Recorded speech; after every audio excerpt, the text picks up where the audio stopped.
pagi. Kembali lagi bersama kami di podcast Himpunan Mahasiswa Jurusan Logistik Institut Xiaomi.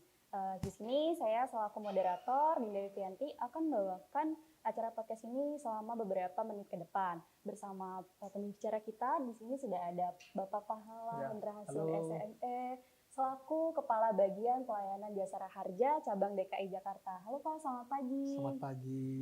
Bagaimana Pak kabarnya Pak? Alhamdulillah sehat. Selamat pagi semua adik-adik ya dari jurusan manajemen logistik ya Xiaomi Cempaka Putih. Selamat pagi. Halo. Oke Pak.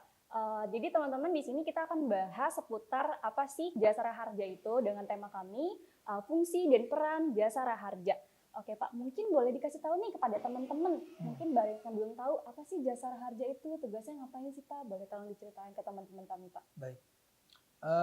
Jasa Harja ini adalah perusahaan, salah satu perusahaan BUMN yang ditunjuk oleh negara yang mendapat mandatori ya. Mandatori ini tugas kewajiban pokoknya melaksanakan Undang-Undang Nomor 33 dan Nomor 34 tahun 1964. Kami ditugaskan untuk mengelola dana pertanggungan wajib kecelakaan penumpang, biasa kami sebut dengan DPWKP.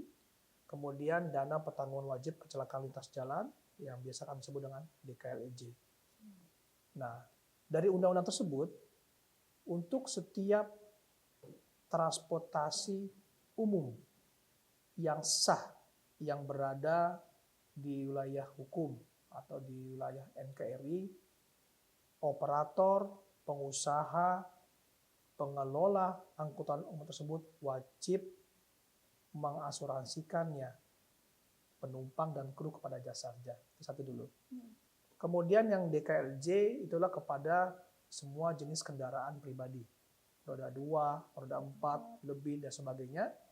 Itu berdasarkan Undang-Undang tadi nomor 34 tahun 1964 wajib membayarkan sumbangan wajib dana kecelakaan lintas jalan SW DKLJ setiap tahunnya bersama dengan PKB, pajak kendaraan yang ada di seluruh layanan samsat seluruh Indonesia.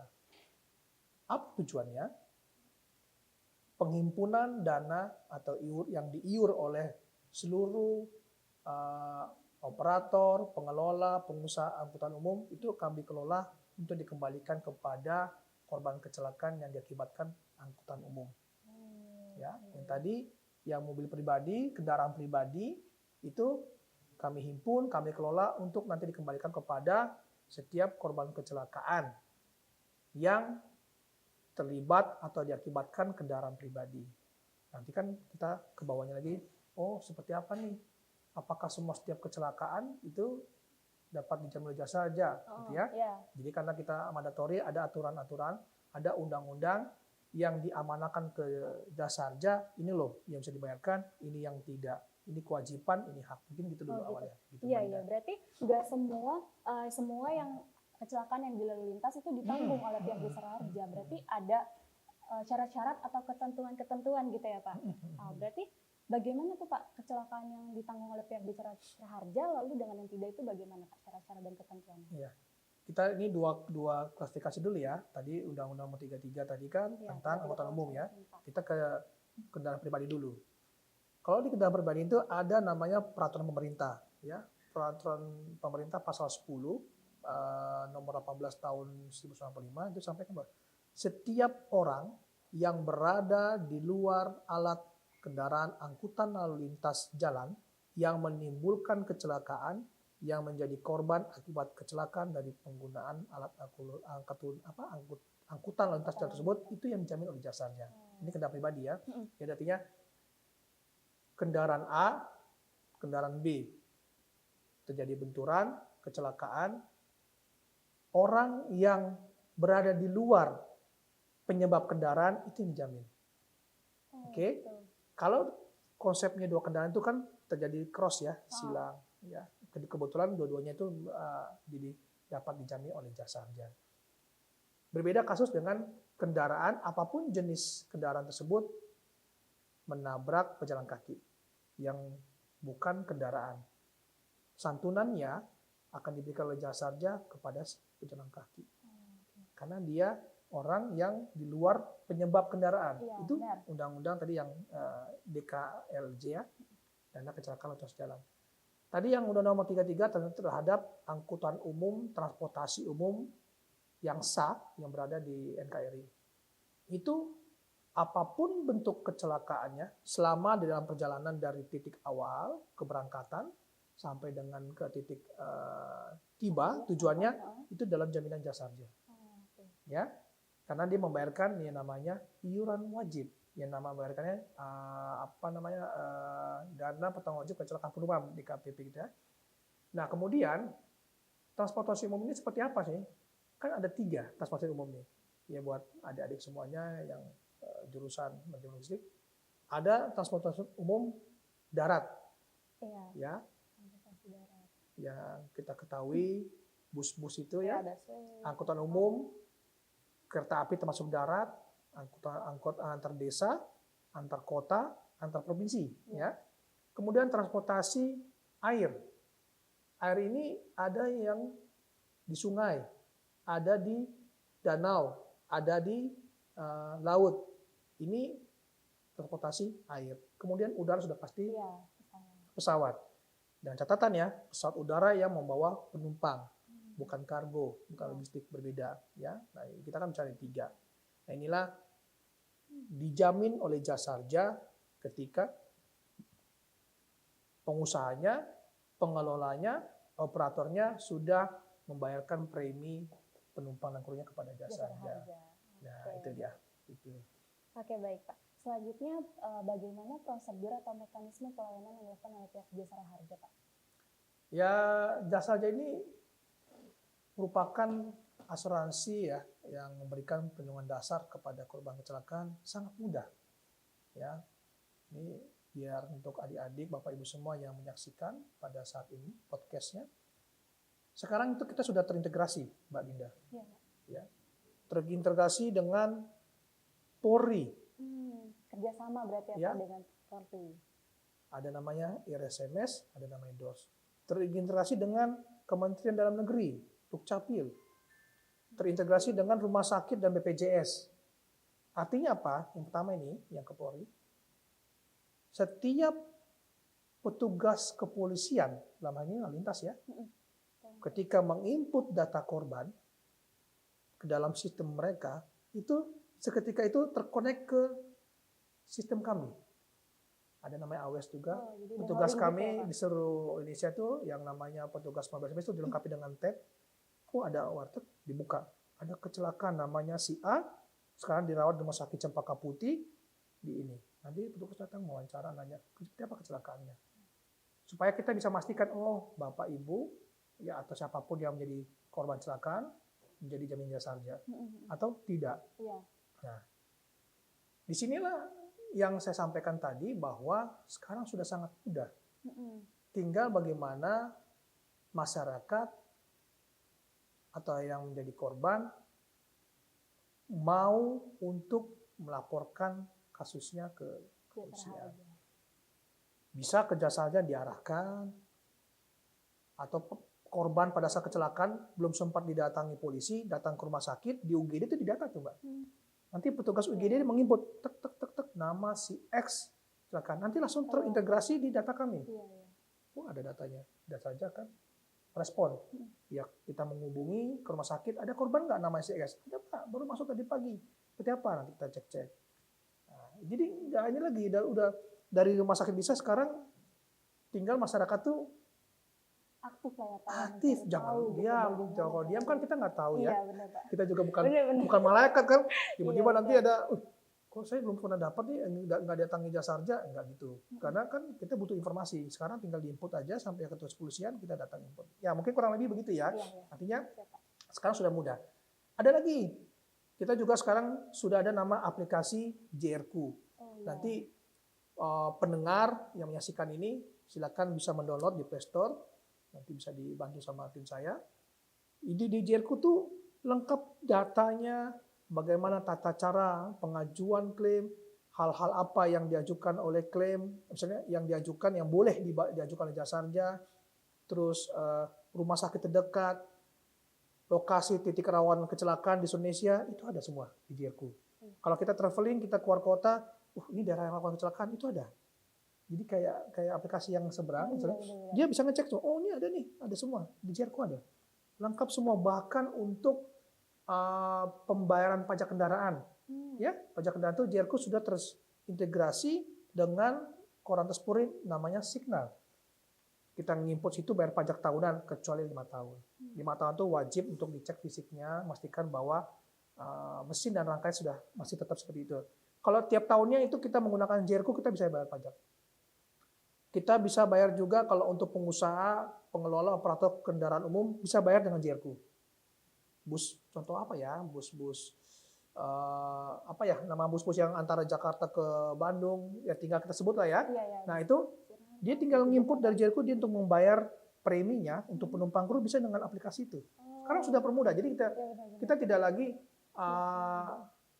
bertemu secara begini fisik dengan korban atau keluarga korban, tidak jarang. Berarti bisa akses aplikasi dengan JRku ya, Pak? Sepanjang dokumen lengkap dengan JRku sudah bisa. Itu artinya sudah mempermudah, namanya kami sudah bertransformasi ya ke digitalisasi, dari non digitalisasi semi digitalisasi, sekarang sudah digitalisasi gitu. Iya, jadi teman-teman semua nih yang nyaksiin podcast kita pada pagi hari ini, buat yang belum download, boleh nih coba dicek di Play Store aplikasi JRku, karena di sana kalian bisa nemuin seputar informasi terkait dengan jasara harja, gitu ya Pak.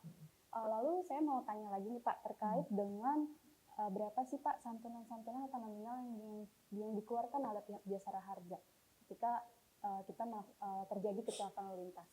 Baik, makasih Mbak Dinda. Jadi memang jasa harja ini kan mandatori ya. Jadi aturan mainnya juga ditentukan oleh pemerintah. Santunannya juga ditentukan oleh pemerintah.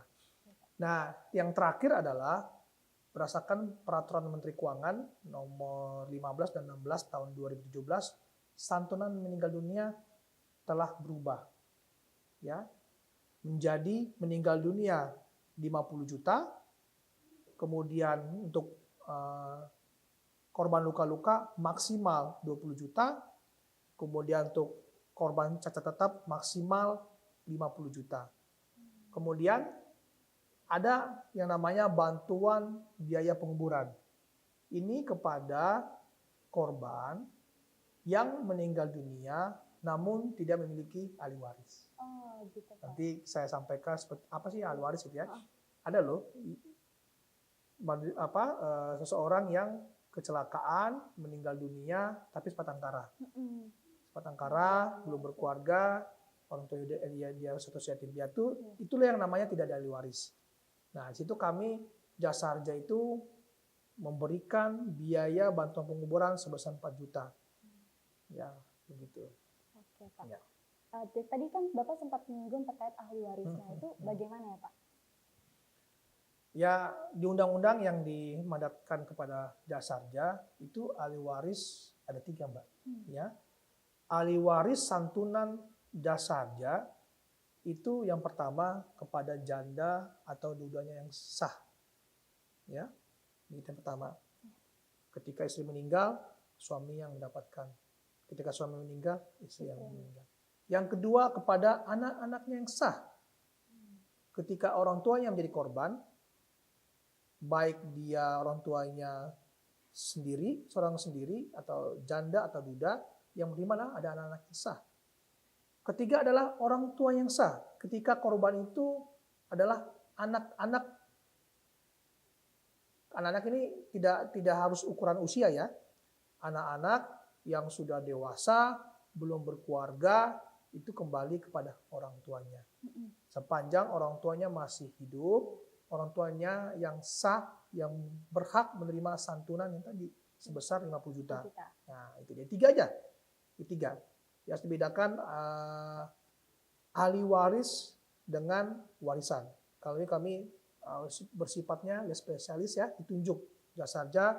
Ini loh, yang dimaksud ahli waris oleh jasa harja adalah tadi janda atau dudanya yang sah, anak-anak yang sah, dan orang tua yang sah. Nah, gitu teman-teman. Jadi kita udah dapat banyak pengetahuan nih dari Bapak Pahala. Terima kasih Bapak. Lalu selanjutnya mungkin kita mau bertanya terkait bagaimana sih Pak supaya kecelakaan di lalu lintas ini bisa berkurang gitu Pak? Karena kan saya juga memfollow nih Pak akun Instagram dari Jasara Harja. Saya selalu memantau bahwasannya di Instagram itu suka ada postingan pihak Jasara Harja mengunjungi pihak yang kecelakaan gitu Pak. Apakah setiap harinya pasti ada gitu Pak kecelakaan-kecelakaan seperti itu? Ya, makasih Mbak Nina. Iya Pak. Kalau menurut data ya, korban kecelakaan itu yang meninggal dunia itu kalau nggak salah itu peringkat kedua setelah yang sakit penyakit ya, jantung, kanker segala macam. Dia memang cukup miris, cukup prihatin. Kemudian perlu saya sampaikan juga sebelum kepada ini bahwa angka kecelakaan yang menjadi korban kecelakaan itu tahun 2022, tahun 2023 terjadi peningkatan. Naik drastis gitu ya Pak ya? Sangat. Tahun 2022 itu Jasarja cabang utama DKI Jakarta ya, kita bicara DKI, itu sudah menyantuni sebesar 88 miliar lebih. Wah, cukup besar, Itu Pak. sama dengan 4.779 korban. 2023 naik 96 miliar lebih, sama dengan 5.635 korban. Artinya apa? Sangat tinggi ya peningkatannya. Nah, di tahun 2024 ini kami menjalankan program yang namanya Socio Engineering. Ya, Socio Engineering kami seperti ini nih, ada undangan dari, terima kasih dari Setiami Cempaka Putih. Ini merupakan edukasi, informasi, sosialisasi kepada masyarakat supaya lebih aware, lebih tahu akan keselamatan. Kemudian yang kedua, kami tiap bulan melakukan kegiatan bersama mitra kami ya, mitra kerja kami. Itu ada namanya kami Forum Keselamatan Lalu Lintas. Itu di dalamnya adalah Jasa Harja, ada pihak kepolisiannya, ada Bina Marga, ada Dinas Perhubungan. Ini membahas titik-titik rawan laka, ini membahas solusi-solusi apa yang bisa dilakukan. Kemudian lagi kami melakukan lagi yang namanya PPKL, pengajar peduli keselamatan lalu lintas, lebih kepada guru-guru tenaga pendidik, baik dia di universitas, dosen maupun guru-guru yang ada di SMK atau SMP. Nah itu kami jalankan, harapannya dengan program kerja Socio Engineering ini angka kecelakaan di DKI Jakarta berkurang. Alhamdulillah. 2024 ini sudah mulai ada penurunan. Ya, kami melihat angkanya sampai dengan Mei 2023 dengan Mei 2024 itu ada penurunan yang cukup lumayan. Ya, kalau di Mei 2023 itu ada sebesar 1.962 korban dan di Mei 2024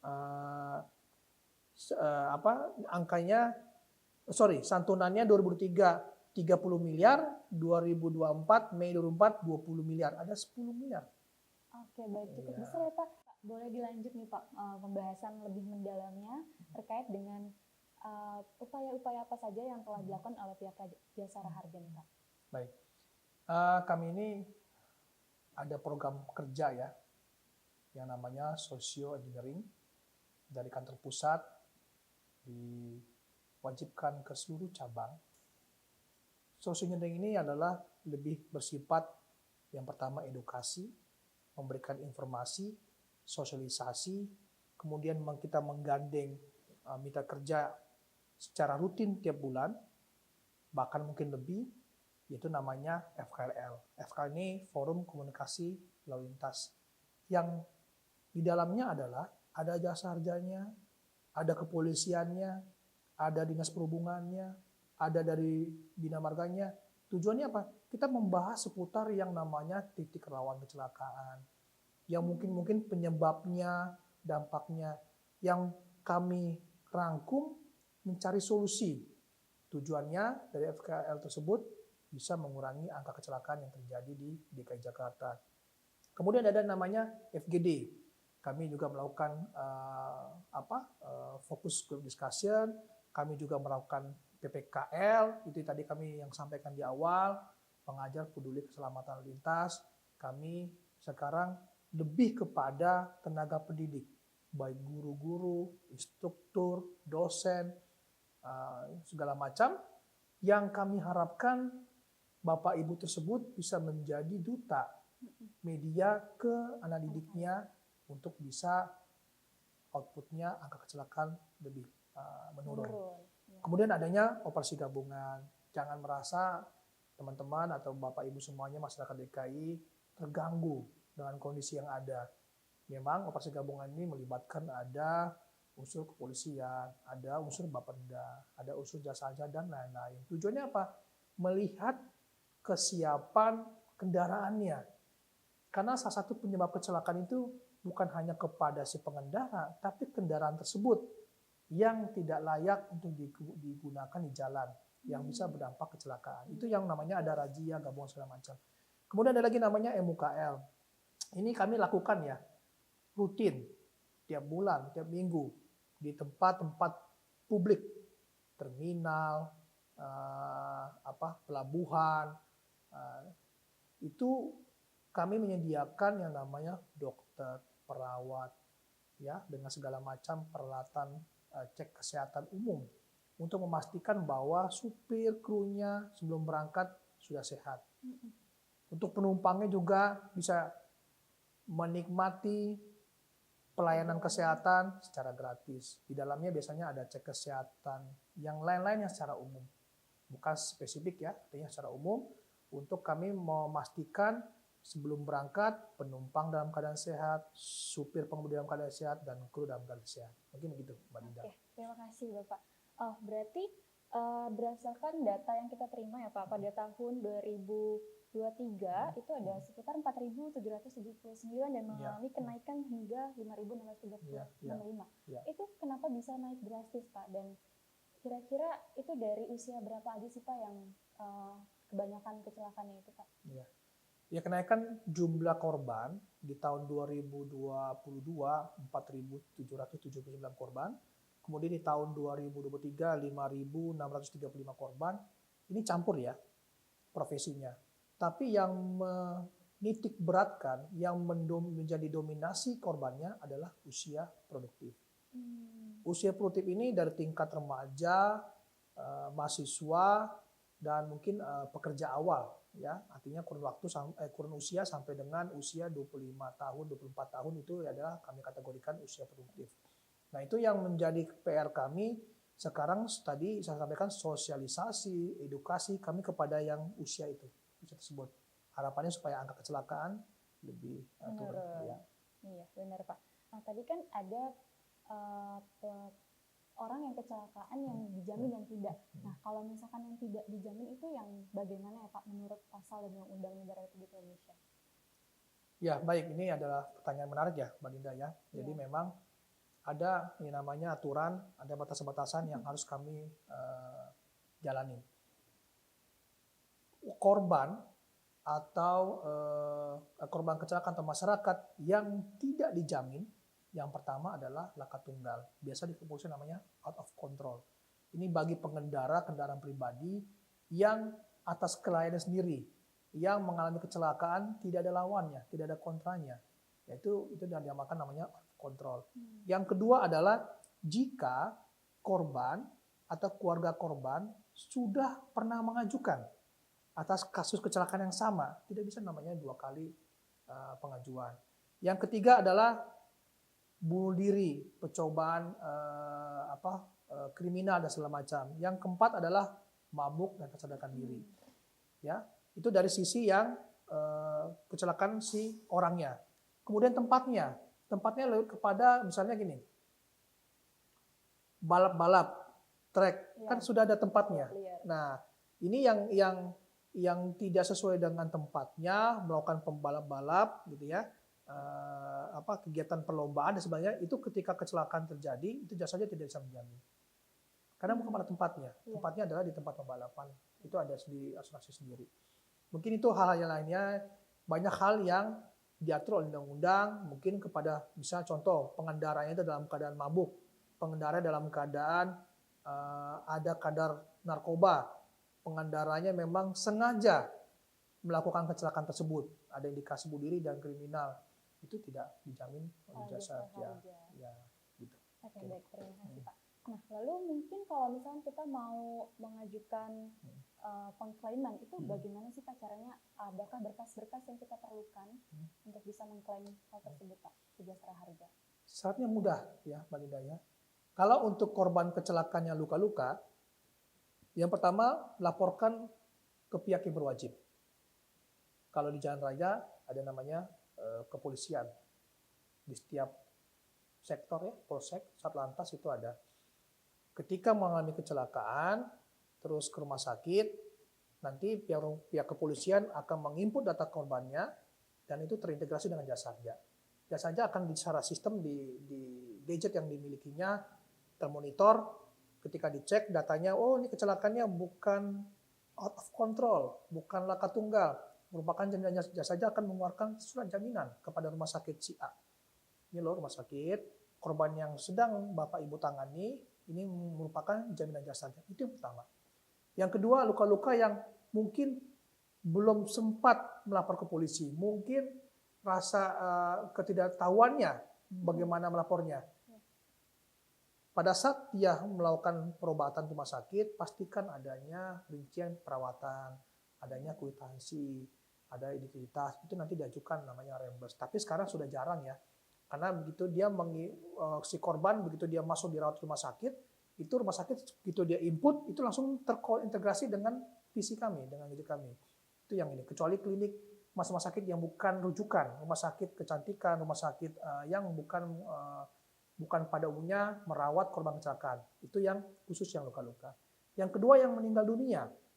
Korban kecelakaan yang meninggal dunia yang secara kasus kecelakaan yang dijamin oleh jasa harja dan korbannya memiliki ahli waris, itu siapkan identitas korban dan ahli waris, calon ahli waris. Kemudian untuk yang berumah tangga adanya namanya kartu keluarga, kita fotokopi. Ya. Kemudian kalau dia belum menikah, akta kelahiran dan segala macam.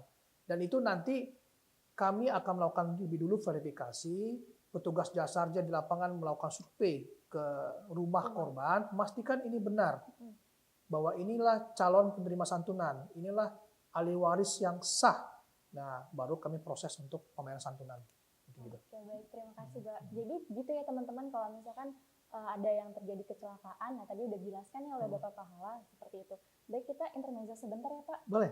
Boleh, silakan diminum, dimakan, dicicipi. Iya, makasih. Sama saya mau ngasih tahu nih Pak, kalau kami ada produk dari HMJ Store.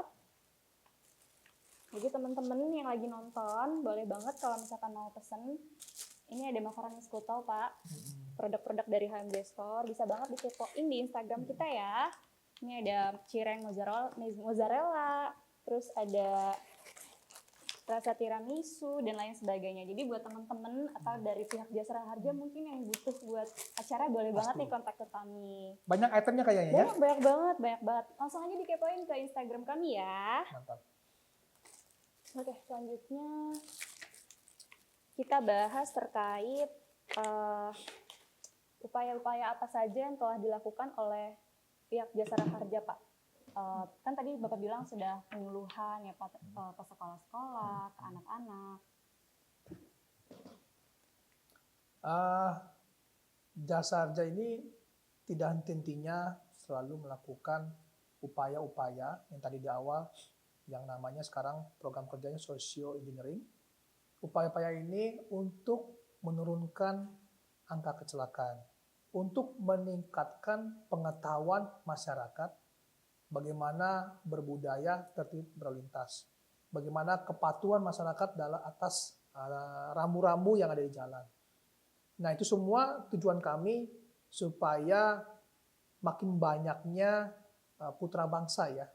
Jadi anak-anak bangsa juga ditentukan dari nasib akibat kecelakaan ini. Banyak loh. Jadi usia produktif tadi saya sampaikan, itu banyak yang menjadi korban, dan dari korban tersebut banyak yang memang kebetulan berprestasi. Ada yang calon cum laude, ada yang memang SMA dia akan terbaik. Nah, itu banyak yang berakhir mimpinya akibat kecelakaan tersebut. Nah, itu yang jasa harja sedang upayakan terus-menerus, bukan hanya tahun ini. Tahun lalu, tahun-tahun sebelumnya, jasa saja selalu berupaya seperti itu. Kami juga melaksanakan informasi edukasi di radio, kami di media sosial, kami ke sekolah-sekolah, kami ke perguruan tinggi seperti ini. Iya. Ya, terima kasih. Kami diundang oleh Setiami, Cempaka Putih.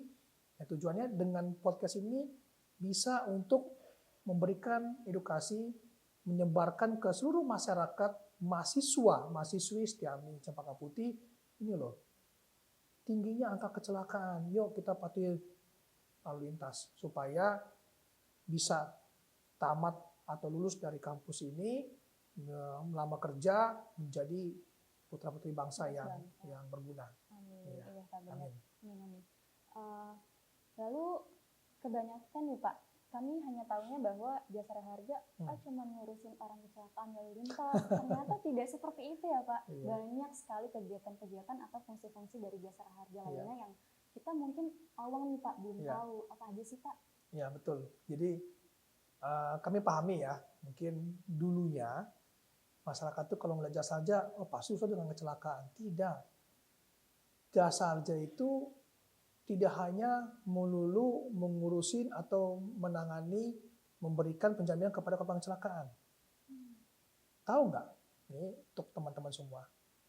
Premi yang kami himpun, baik dari kendaraan pribadi, yang itu dibayarkan di seluruh layanan Samsat Indonesia, baik dari pengusaha, operator, pengelola transportasi umum yang ada di seluruh Indonesia, yang pertama yang pasti memang kepada korban kecelakaan. Kami kembalikan lagi kepada korban kecelakaan. Yang kedua tidak itu. Kami memberikan yang namanya pertama dividen ke negara. Sudah pasti tujuannya untuk ke negara. Yang kedua, kami juga memberikan yang namanya program pencegahan kecelakaan.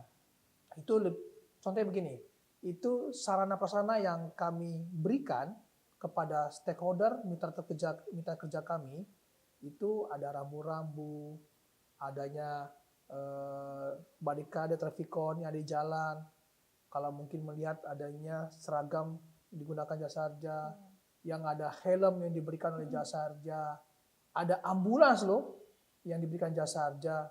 Ya, tujuannya kami berupaya untuk segala upaya yang kami lakukan, jasa harja lakukan, itu bisa menurunkan angka kecelakaan. Ya, tadi adanya PJSL, ya, adanya tadi pencegahan kecelakaan, adanya tadi dividen, adanya tadi pemberian santunan di awal, kemudian pajak. Ya, secara ininya kami penyetor pajak juga. BUMN wajib menyetorkan pajak ke negara. Yang terakhir adanya hibah. Hibah itu adalah dana yang diserahkan jasa harja kepada pemerintah daerah provinsi untuk digunakan sebagaimana mestinya tujuan pelayanan Samsat. Di seluruh Indonesia jasa harja membantu berkontribusi lewat hibah. Nah, itu ya dimasuk menjadi pendapatan di pemerintah provinsi di seluruh Indonesia, khususnya DKI. Jadi banyak sekali yang kami berkontribusi di dalam peningkatan kenyamanan masyarakat yang datang ke Samsat. Itulah yang banyak hal lagi, ya banyak hal lagi ya yang kami lakukan. Artinya jasa harja tidak melulu, tidak hanya sebagai penjamin atau menjantuni korban kecelakaan, tapi tadi yang saya sebutkan di awal, gitu, Mbak Linda. Oke, terima kasih Pak. Jadi buat teman-teman nih pendengar setiap podcast Himpunan Mahasiswa Jurusan Logistik sudah lebih mengetahui ya. Jadi apa aja sih peran dan fungsi terkait dengan Jasara Harja, nggak cuma ngurusin orang yang kecelakaan lalu lintas, tapi banyak banget peran dan fungsinya yang tadi telah Bapak Pahala paparkan.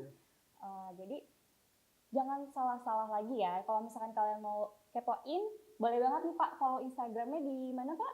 Boleh banget follow di @jasaraharja_Jakarta. Betul sekali. Jangan lupa di follow. Jangan lupa juga follow Instagram dari HMJ Logistik. Ya. Yes. Jadi karena di sana nanti kami akan membagikan seputar informasi terkait logistik, gitu ya Pak. Boleh lanjut lagi, kita sebelumnya biar santai ngopi-ngopi dulu kali ya Boleh, Pak. boleh. Minum dulu. Saya sambil nyampaikan boleh nggak Mbak Linda? Oh, boleh silakan. Ini apa sih Pak? Tadi Ya, ada di jadi meja. Ini Boleh tolong sekalian untuk jelasin? masyarakat DKI, ya, wajib pajak kendaraan yang berdomisili di DKI Jakarta. Ini pemerintah Provinsi DKI Jakarta sedang melakukan yang namanya penghapusan sanksi administrasi, baik PKB, baik BBNKB, baik SWD KLJ, tahun lalu, cuman hanya sampai dengan 31 Agustus. Bapak Ibu, teman-teman pendengar semuanya, tolong dimanfaatkan, karena ini bukan program tiap bulan. Ingat, bukan program tiap bulan, maksimal sampai dengan 31 Agustus tahun 2024. Silakan manfaatkannya bagi pemilik kendaraan berdomisili DKI Jakarta untuk melakukan pembayaran pelunasan pajak di seluruh layanan Samsat di seluruh DKI Jakarta. Jangan lupa ya, Jangan lupa sampai teman-teman, dengan 31 sampai dengan Agustus. 31 Agustus Denda 2024. sanksi administrasinya hilang semua. Nol. Tapi berarti ini hanya untuk DKI Jakarta ya Pak? Nopalnya? Betul, karena ini Oh, sesuai dengan memperingati juga ya HUT DKI Jakarta dan Pembina Samsat Provinsi DKI Jakarta. Di dalamnya ada Polda Metro, ya, Satlantas juga, kemudian adanya Jasa Harja cabang utama DKI Jakarta, adanya Badan Pendapatan Provinsi DKI Jakarta. Kami menyelenggarakan ini. Ya, manfaatkan fasilitasnya, penghapusan sanksi administrasi, PKB, BNKB, dan SWD KLJ sampai dengan 31 Agustus tahun 2024. wah. Silakan, nikmatin. Jangan lupa nih teman-teman ya, tanggal 31 Agustus 2024. Jangan sampai ketinggalan. Pasti. Baik, acara selanjutnya yaitu penyerahan piagam yang akan diberikan oleh Pak Laude kepada Bapak Pahala. Pada Pak Laude, silakan.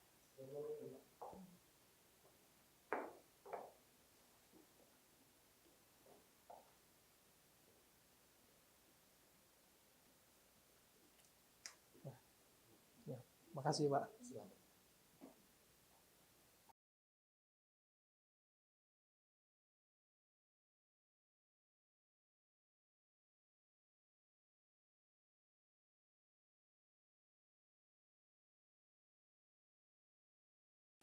Ya, kasih Bapak, kasih Pak Lode. Sama-sama Pak. Oke teman-teman semua, nggak terasa nih udah beberapa jam berlalu. Kayaknya pemaparan yang telah Bapak Pahala paparkan tadi sangat bermanfaat dan sangat berguna buat teman-teman semua. Terima kasih banyak Bapak atas, Sama-sama, Mbak atas Linda. wawasan yang telah diberikan kepada kami. Kami cukupkan sekian podcast kami pada pagi hari ini. Jangan lupa follow Instagram kami dan follow Instagram Jasara Harja _Jakarta juga.